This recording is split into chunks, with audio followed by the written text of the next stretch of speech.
Relapse is incredibly common, and it doesn't necessarily mean that that parent is a bad parent. They have alcohol use disorder. That's completely different than being a bad parent. You wouldn't ever blame a parent for having COVID or for having diabetes. It's similar, it just needs treatment, right? I mean, that's how I feel about it. I totally agree with you. And I think that the judicial officers that people would be appearing in front of to determine the unfitness of a parent really do feel the same way. They want kids to have the benefit of their parents as long as they're safe. And so there's a very, very big gap between safe and unfit. So if you have somebody supervising another family member, then even if somebody is having a relapse, it's still okay for them to be around their children, have children come visit them at a facility, whatever. It's really important, I think, to keep that bond. I think so too. I think there need to be guardrails in place because of the situation, but it doesn't necessarily mean someone is a poor parent. It's just another thing to deal with. We all have our things, and we don't want to, really persecute people for having some sort of a disorder. It's not fair. Absolutely. And I mean, we have a lot of clients that use Soberlink. Not only is it really helpful for the parent who's testing, but it's really helpful for the other parent too. I say it quells the chaos. Yes. Because as you know, whether it's divorce or any other situation, when you're dealing with someone with alcohol use disorder, there's so much blame and there's so much shame. And this takes it away. It gives you just so much more control to know what's going on with that person. And then you can't just, endlessly blame this person for their problem. Yes. And at least you know your children are safe. Absolutely. So it makes a big difference. It's also a really good trackable tool for litigation. If somebody's making unfounded claims over and over again and you've got your Soberlink tests lined up, very hard for them to make those claims. Yes, that's what I say to my clients. Prove him or her wrong. Yes. Prove them wrong. Prove your partner wrong. And you can parent your children and have this to keep track of what's going on.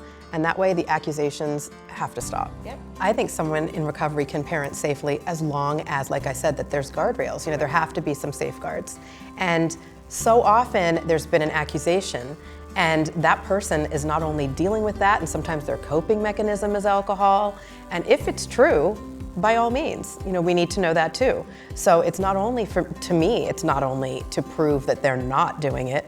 At some point, it may be to proving that they are using. Right. And so if their alcohol use disorder is active and they need to be monitored or they need to have custody removed, absolutely, that helps too. We need to make sure that the right thing's being done because it's about the kids being safe. 100%. And again, your guardrails, not only Soberlink, other family members, Right. child care providers, people that are there to make sure that these kids are safe no matter what's going on. But to your point of if somebody does slip, look, this also guards against false allegations. Absolutely. And as you said, if somebody's really trying and if alcohol is their coping mechanism and they're constantly being accused, but they're not actually falling off the wagon, this is a really good way to be able to show that. Soberlink is an amazing tool to be able to help you, your kids, your co-parent, hugely effective in the cases that I've seen. If the person is using alcohol, if that's what's happening and we need to do something about it, it's the perfect way to prove that.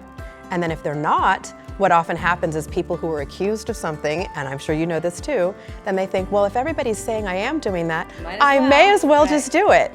And that's the worst case scenario. But if that's what's going on, this also is foolproof to find out what's happening and to stop that. 100%. And I just think it's so helpful, especially with that chaos that comes from people accusing and arguing and the back and forth. This stops it all together. So it's such a useful tool to have Soberlink. And convenient. It used to be we used to send people to a testing facility or have somebody come to the house. This you use in the privacy of your own home. The results go immediately to whomever you set it up for. If it's your attorney, the other person's attorney, the other person directly.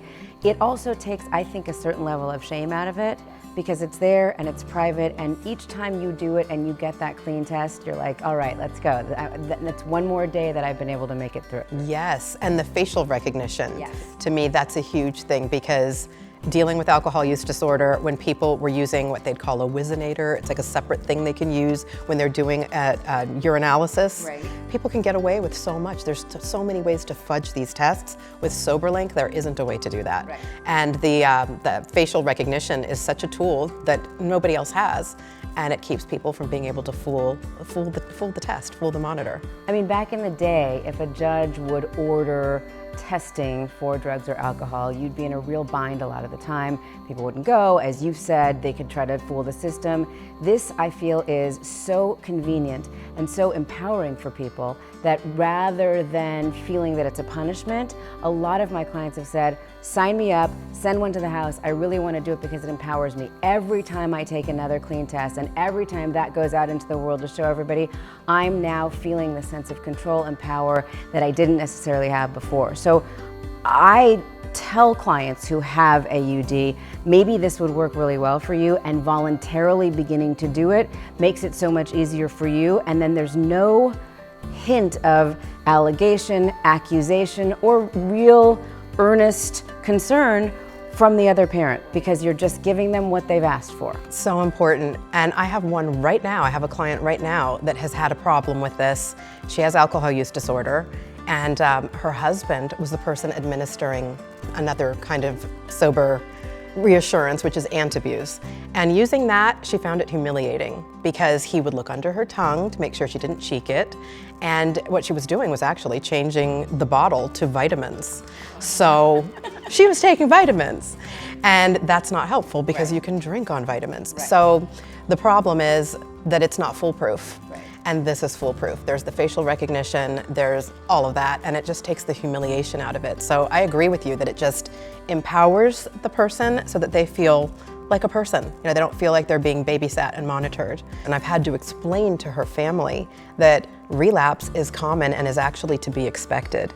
And that when that happens, there's no reason to villainize this person. From what I've been able to see with clients of mine or opposing parties who have had AUD, the shame incident to a relapse and the way that it affects not only your co-parent, but your kids if they're old enough to know about it. This is a very surefire way to be able to prove to yourself and others that you're doing okay, at least on that day. And knowing that the next day there's going to be another test or two, I would imagine makes people feel a lot better. And agreeing to do this voluntarily, to me, seems like one of the best steps forward. You show that you understand that there's a problem, you show that you understand that there's been a relapse, you're owning it completely, and here's what you're willing to do to make everybody else, including yourself, feel more comfortable with these custody orders going forward. Yes, and it's the accountability. The best thing you can do is be able to prove that the next day, not only did you own it and you're accountable, but that you're right back on track. It doesn't have to be the end of the world and let's take the children or you've lost this role or what have you. It just has to be, let's get back on course, let's correct. And Soberlink helps with that because you can prove it. And it's all about proof with these situations. As you know, it's just all about let's show that we're doing what we say that we're going to do. And it's the one way to do it that's foolproof. I like that.